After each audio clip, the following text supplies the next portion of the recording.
Hey everybody, Hoosier Jedi here again with another review for you. This time I'm talking about episode 9 of season 2 of Young Justice called Darkest. And that's a pretty apt name because boy oh boy is this a dark episode. There is not much happiness to be found in Young Justice land. But anyway, let's get into that. So we get to see the Terror Twins again, and I don't really have a huge opinion about the Terror Twins one way or the other. In fact, if you really twisted my arm about it, I'd have to say that I have a somewhat negative opinion of them, just simply because that whole Southern stereotype thing that they have going on. As somebody who is in fact half Southern, my mom's a country girl, it just kind of rubs me the wrong way, to be perfectly honest. Now, what redeems them for me in this episode a little bit is that they are genuinely presented as a credible threat. If you really do give them the chance to do what they do well, then they can go up against guys like Superboy and Impulse and Blue Beetle and be genuine threats. I think we've certainly fared better in that regard than Blockbuster and Shimmer ever did. But then again, they were on the Teen Titans cartoon, which. Wait, did they actually have Shimmer on the Teen Titans cartoon? Actually, no, I take that back. I don't think she was there. It was just Blockbuster. It's been a long time since I watched Teen Titans. But anyway, they do fare much better here. And I do like that they did sort of touch back on the previous episode where we had Superboy and Miss Martian masquerading as the Terror Twins in Belle Rev. Icicle Jr. attempting to hit on whatever the heck female Terror Twin's name is. I don't really give enough crap to bother looking it up. That was pretty amusing, and I did like that I did touch back on that episode. I will give Icicle Jr. credit for not saying like, oh yeah, the time I saw you, what appeared to be you making out with your brother was hot. That probably would not have gone over terribly well. And just the whole scene of him pathetically trying to hit on this girl was basically really the only funny stuff that we got this episode, more or less. But that said, I'm still really not feeling much from the Terror Twins as characters. We really have no terribly great reason to care about them or to, apart from their moderately capable abilities, to really see them as a humongous threat. They're just sort of a reasonable threat, I guess, is the best way we can put it. But then again, this isn't really a show that's there to focus on and give us deep insights into the various minor villains of this series. So, with that said, the Terror Twins are handled reasonably well, but I do think they could do better.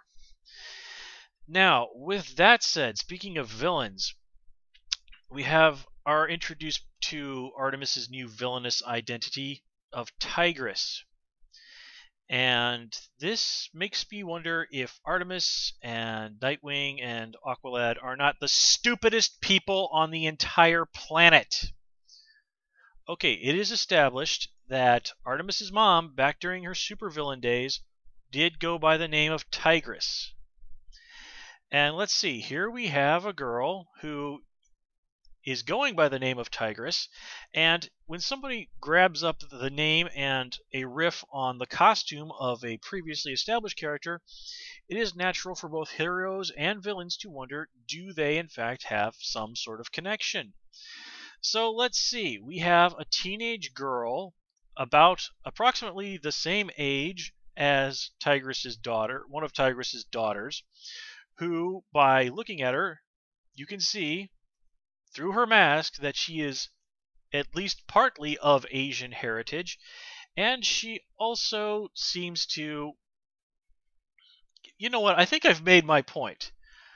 Artemis taking up the mantle of her mom's villainous identity is the most moronic choice she could possibly have made because it points directly to her. I mean, how is somebody not saying, let's see, Tigress had a daughter right about this age who was... You know what? I don't want to rant about this. I think I've made my point clear as to why this is just monstrously stupid. And honestly, dyeing your hair is just not going to really be enough to throw people off the scent. It's just ridiculous. And hey, did you notice that the animators goofed and there was briefly a scene there where Artemis had her normal blonde hair for a little while? Hazards of doing your animation overseas, huh? Anyway, we do briefly get to see some more stuff with Bumblebee and Mal Duncan. I do like that they're giving these guys a little bit more spotlight. They were introduced to be, respectively, a member of the team and a supporting player. And I do like that they haven't been forgotten. In Season 1, of course, they were very, very minor periphery characters. And I do like that theirs is just simply a story, what we have of it, of a relationship. Mal feels that his girlfriend is just, not really spending enough time with him, or they're not spending enough time together, I suppose, is probably the more accurate way to look at it. He's feeling nostalgic for his high school days. He feels disconnected from his hometown. He doesn't even realize that his old favorite hangout has been closed. So, this is something that really doesn't exactly go anywhere this episode because, there are bigger fish to fry, but it does set up a story for Bumblebee and Mal to have. And I like that. I like that there's human things going on that really have nothing to do with the story. And of course, I got a big kick out of the fact that we got to see Dr. Palmer, who, of course, is in the comics the Atom. Given her abilities, it's perfectly reasonable that Bumblebee would look to somebody like the Atom for mentorship and inspiration. This whole thing with her being into science is a bit of a new thing as far as I recall, but it's certainly not unreasonable. It does make sense that technology-based heroes would sort of lean in that direction. Now let me see here. I'm just looking at my notes here. Yes, one other brief little bit of humor did crop up when Kid Flash did say that I thought the whole souvenir thing was. I'm sorry, when Impulse said I thought the whole souvenir thing was a Kid Flash shtick. So, that really was a little bit of a nice nod to the previous season. I will have to say that I agree with Nightwing that these two not really thinking out bringing a piece of technology into Mount Justice that they had taken away from bad guys, that was really dumb. But again, in their defense, Impulse and Blue Beetle are rookie heroes. They have a lot to learn, especially Impulse. He's had superpowers for a long time, but he's really had virtually nothing in regards to formal superhero training. So this is a mistake I can see them making. And that is one of the hallmarks of good writing in stories like this is you have to let the superheroes, your characters, make mistakes. This is true in actually any type of writing. And sometimes it's okay to even have them make dumb mistakes. Because, well, we all make dumb mistakes. But it has to always be a mistake you could realistically see them making. And this is, in that regard, a realistic choice. And that said, though, it was one that I kind of saw coming. It's just a rather standard supervillain gambit. I mean, we've seen this happen in multiple comic book stories. We've seen it in movies. We've seen it in books. Let the good guys take the piece of whatever back to their base and then use that against them. But again, it is a reasonable mistake for them to make.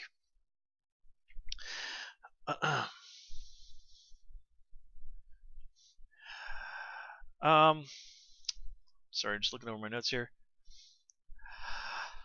Now, going back to the overall plot of what's going on with this episode, I do like it. There's some really intense stuff going on, especially towards the end in the confrontation between Wally and Dick. And I love how it's really obvious that Dick is really trying to convince himself, more than he is trying to convince Wally, that everything is still under control. When obviously it is not. It is not under control. And Dick cannot bring himself to admit that. He cannot bring himself to admit that things have gone terribly off script, that and that he doesn't really know what to do, is my opinion. He really honestly does not know how to handle this. He is desperately clinging to the idea that this plan that they have come up with can still work, even though there's mounting evidence that this is all going to blow up horribly in their faces. And keep in mind, let's say this plan even then, let's say it does work. Let's say the heroes win the day.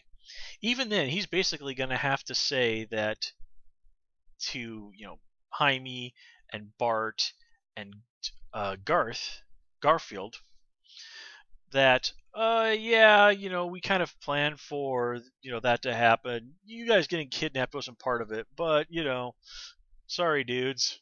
I mean, seriously, that's just not going to cut it. Now Artemis and Kid Flash and Aqualad, they all signed up to be a part of what's happening. Now the other here, like Jaime and Gar and Bart, did not. Now, granted, they signed up to be members of Young Justice, but they did not sign up for this.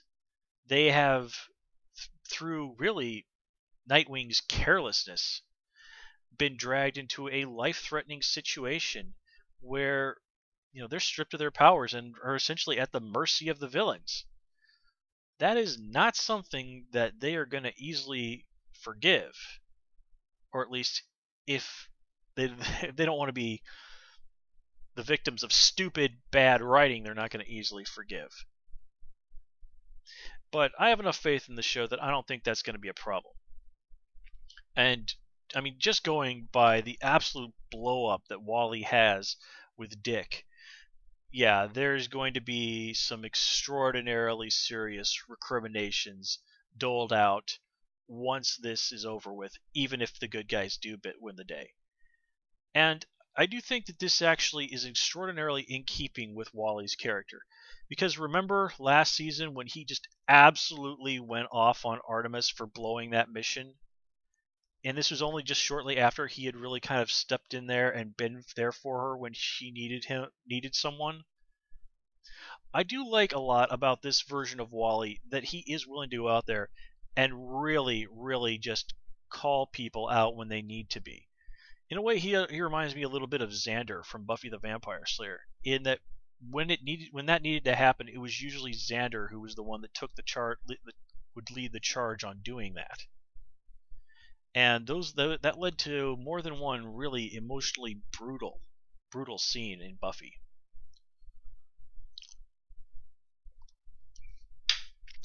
Now, there's also the question raised this episode: could Aqualad possibly be a triple agent?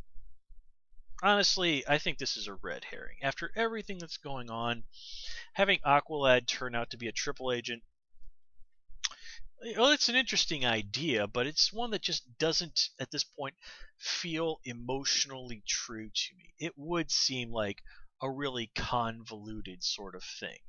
Sure, he's upset by Tula's death, but it's not as if the team hasn't forgotten about her. She's got her own little statue down there in the Hall of Cannon Fodder. And even so, he has... Ugh. You know what? I don't think I really need to go on. Seriously, Aqualad just is not going to backstab the team like this. He's done way too much stuff and had way too many opportunities to, if that's what he really wanted to do, to completely and utterly destroy them. And again, I mean, just look at what happened. If he had really wanted to do that, he could have had the Terror Twins and Icicle Jr. kill Superboy, or he personally could have killed Wolf. So, now granted, you could always make the case that he's playing some sort of long-term strategy, and that sparing them like this did genuinely fit into that. Well, alright, but again, it just doesn't really feel true to me on an emotional or a storytelling level.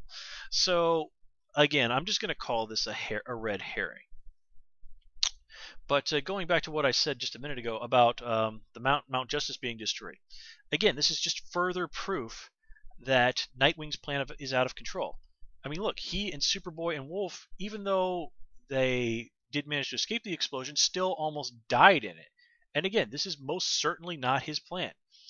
Those three probably would have died if Mal hadn't come along. So again, those three are only alive due to luck. And still, at the end, Dick will not admit that this has gone way, way wrong. And frankly, I think if he was any sort of really sensible leader at this point, he'd find a way to pull the plug on this thing. But where's the drama in that? Now we come to the big question of this episode, I think, is who is the Light's partner? Well, normally I don't really like to speculate on stuff like this because 9 times out of 10 you end up being proven wrong, and nobody likes to have themselves proven wrong on the record. But one thing that I can't help but wonder is, could we be dealing with Darkseid?